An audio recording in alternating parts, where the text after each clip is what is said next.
नमस्कार, आप देख रहे हो जनमत की पुकार। प्रधानमंत्री नरेंद्र मोदी ने रविवार को स्वीडन के प्रधानमंत्री उल्फ क्रिस्टरसन से अहम मुलाकात की। दोनों नेताओं के बीच व्यापार, रक्षा, इनोवेशन, आर्टिफिशियल इंटेलिजेंस और जलवायु परिवर्तन जैसे मुद्दों पर चर्चा हुई। दोनों देशों ने आपसी सहयोग को और मजबूत करते हुए भारत स्वीडन संबंधों को अब स्ट्रेटेजिक पार्टनरशिप के स्तर तक बढ़ाने का फैसला किया है। प्रधानमंत्री नरेंद्र मोदी ने स्वीडन में क्या कुछ कहा, आप खुद ही सुन लीजिए। Christopherson, Your Excellency, Ursula ji,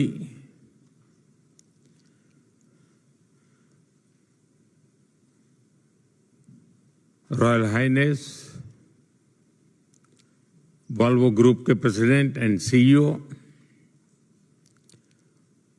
European round table के अध्यक्ष, यहाँ उपस्थित यूरोप के प्रमुख बिजनेस लीडर्स, देवी और सज्जनों, नमस्कार। सबसे पहले मैं प्राइम मिनिस्टर का इस राउंड टेबल में मुझे आमंत्रित करने के लिए हृदय से आभार व्यक्त करता हूं। मुझे खुशी है कि यह बैठक गोथनबर्ग में आयोजित की जा रही है। एक ऐसा शहर जो इनोवेशन के साथ साथ यूरोप की मैन्युफैक्चरिंग स्पिरिट का एक जीवंत प्रतीक है।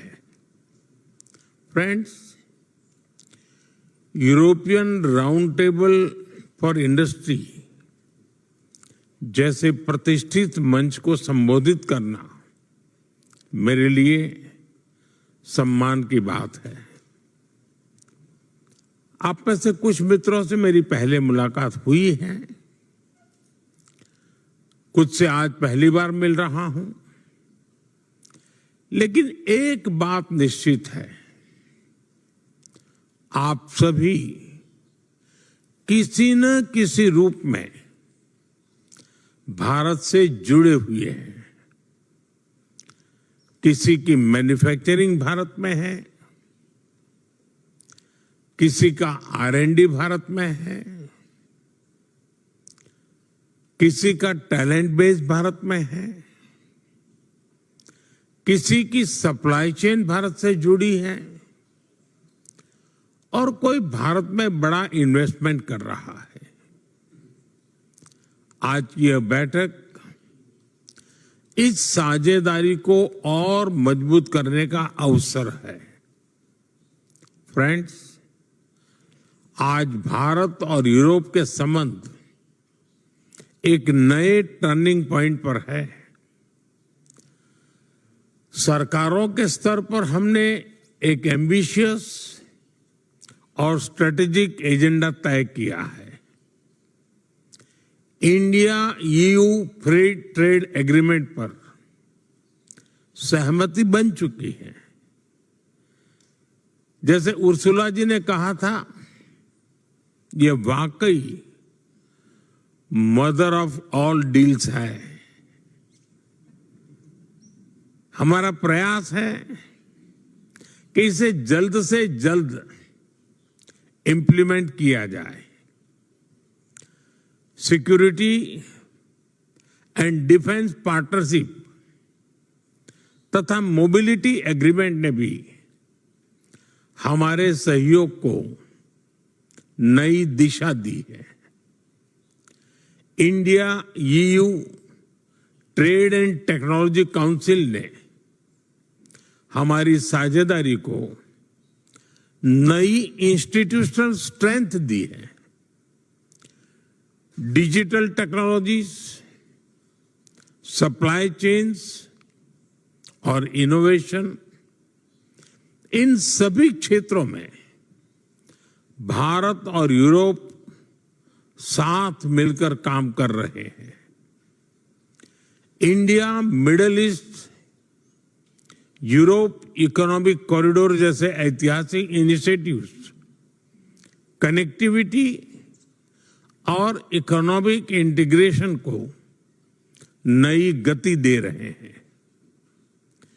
ग्रीन ट्रांजिशन और सस्टेनेबल ग्रोथ को लेकर हमारी सोच और प्राथमिकताएं समान है। यानी बिग पिक्चर देखें तो हमारे बीच गहरा पॉलिटिकल, इकोनॉमिक और स्ट्रेटेजिक कन्वर्जेंस है। India and Europe are strategic partners for a balance, secure and sustainable world.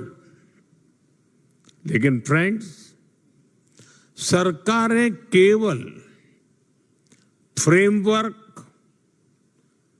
Framework support और पॉलिसी डायरेक्शन दे सकती है। जमीनी स्तर पर असली बदलाव आप सभी के प्रयासों से ही संभव रहेगा। इसलिए आज मैं आपको भारत के साथ मिलकर काम करने के लिए आमंत्रित करने के लिए आया हूं। फास्टेस्ट ग्रोइंग मेजर इकोनॉमी के रूप में भारत आज एक नए आत्मविश्वास के साथ आगे बढ़ रहा है। भारत 140 करोड़ लोगों की आकांक्षाओं का देश है। हमारी young population, expanding middle class और इंफ्रास्ट्रक्चर एक्सपांशन भारत की ग्रोथ को नई गति दे रहे हैं। पिछले 12 वर्षों में भारत रिफॉर्म, परफॉर्म और ट्रांसफॉर्म के मूल मंत्र पर चला है और सरकार की पॉलिटिकल विल से यह रिफॉर्म एक्सप्रेस फुल स्पीड पर आगे बढ़ रही है। गुड एंड सर्विसेज टैक्स ने भारत को one nation one tax one market की दिशा में आगे बढ़ाया। इंसॉल्वेंसी एंड बैंक्रप्सी कोड से बिजनेस कल्चर में अकाउंटेबिलिटी आई। कॉरपोरेट टैक्स रिफॉर्म्स ने मैन्युफैक्चरिंग को कॉम्पिटिटिव बनाया। लेबर कोड्स ने कंप्लायंस को सरल और ट्रांसपेरेंट बनाने की दिशा दी। एफडीआई रिफॉर्म्स ने अनेक सेक्टर को ग्लोबल कैपिटल के लिए खोला है।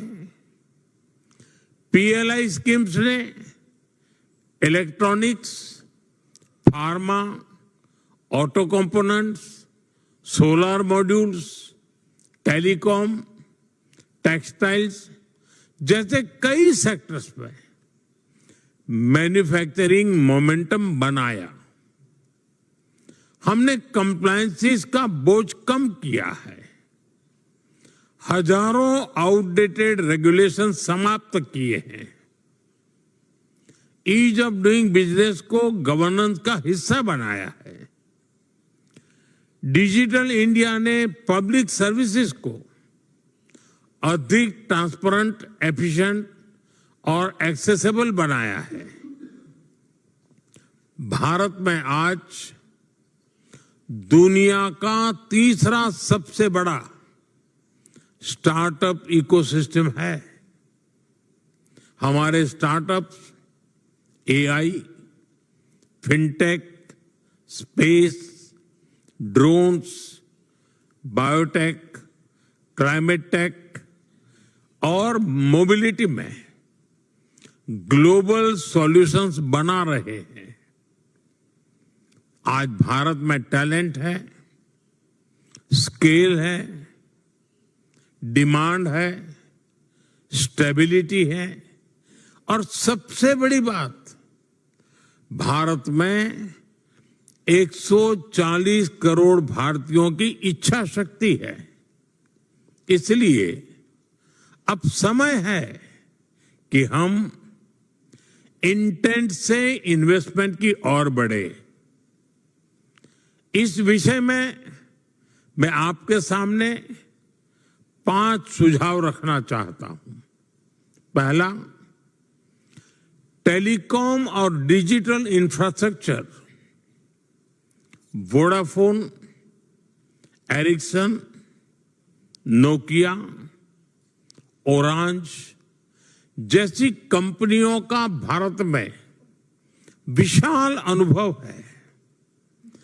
भारत 5G से 6G transaction, AI enabled networks,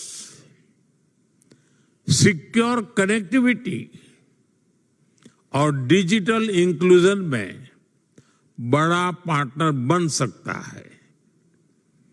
आप सभी भारत को ग्लोबल R&D हब बनाने में योगदान दे सकते हैं।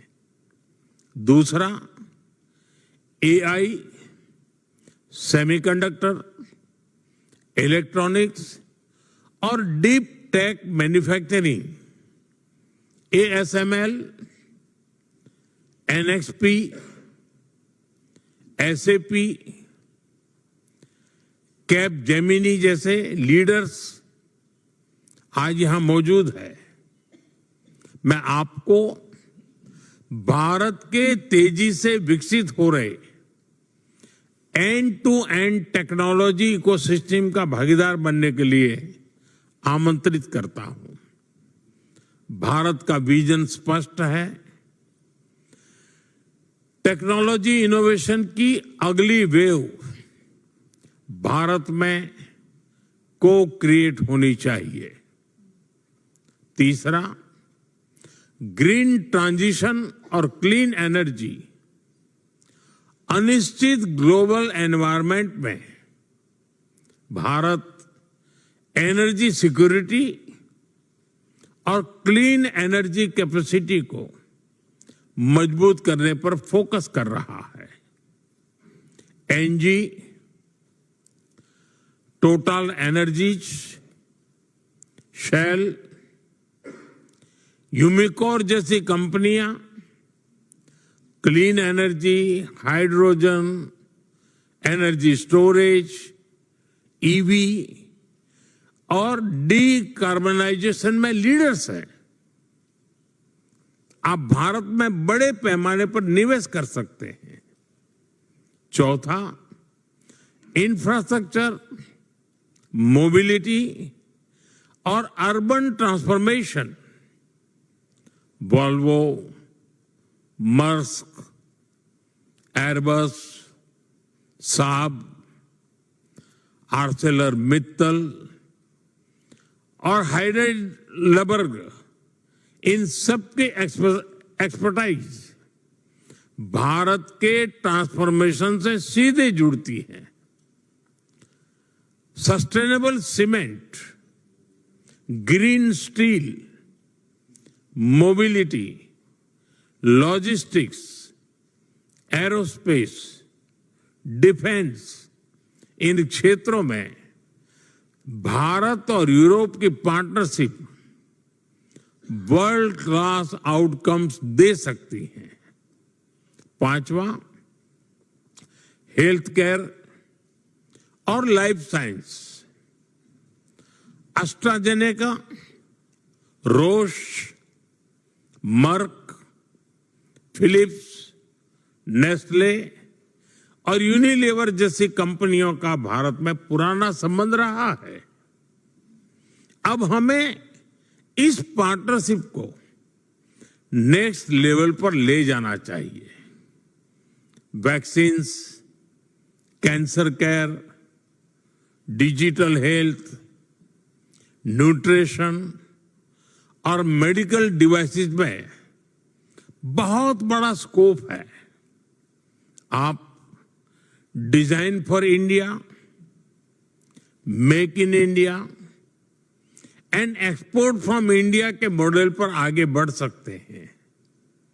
समय की सीमा के कारण मैं यहां उपस्थित सभी कंपनियों का नाम नहीं ले सका, लेकिन भारत के अवसर सभी के लिए हैं और मेरा निमंत्रण भी आप सभी के लिए है। फ्रेंड्स, इन सुझावों के बाद मैं आपके सामने एक चैलेंज भी रखना चाहता हूं। क्या यहां मौजूद हर कंपनी भारत के लिए एक नया बड़ा कमिटमेंट कर सकती है? क्या हम अगले 5 वर्षों में भारत में शुरू किए जाने वाले फ्लैगशिप प्रोजेक्ट्स की पहचान कर सकते हैं? भारत सरकार इन सभी प्रोजेक्ट्स को समयबद्ध तरीके से पूरा करने में आपकी पूरी मदद करेगी। हम इन सभी प्रोजेक्ट्स की नियमित समीक्षा करने के एक इंस्टीट्यूशनल व्यवस्था भी बना सकते हैं। फ्रेंड्स, हम साल में एक बार Bharat Europe CEO round table का आयोजन कर सकते हैं। इसमें भारत और यूरोप की इंडस्ट्री बॉडीज को जोड़ा जा सकता है। सेक्टर स्पेसिफिक वर्किंग ग्रुप्स भी बनाए जा सकते हैं। मैं यह भी सुझाव दूंगा कि ईआरटी के एक इंडिया डेस्क या इंडिया एक्शन ग्रुप भी बनाए। इसका मैंडेट सिंपल हो, जो कंपनीज भारत में है उनके एक्सपांशन को सपोर्ट करना, जो नई कंपनियां भारत में आना चाहती हैं उनके एंट्री फैसिलिटीज करना और बिजनेस कंसर्न्स का प्रोएक्टिव समाधान करना।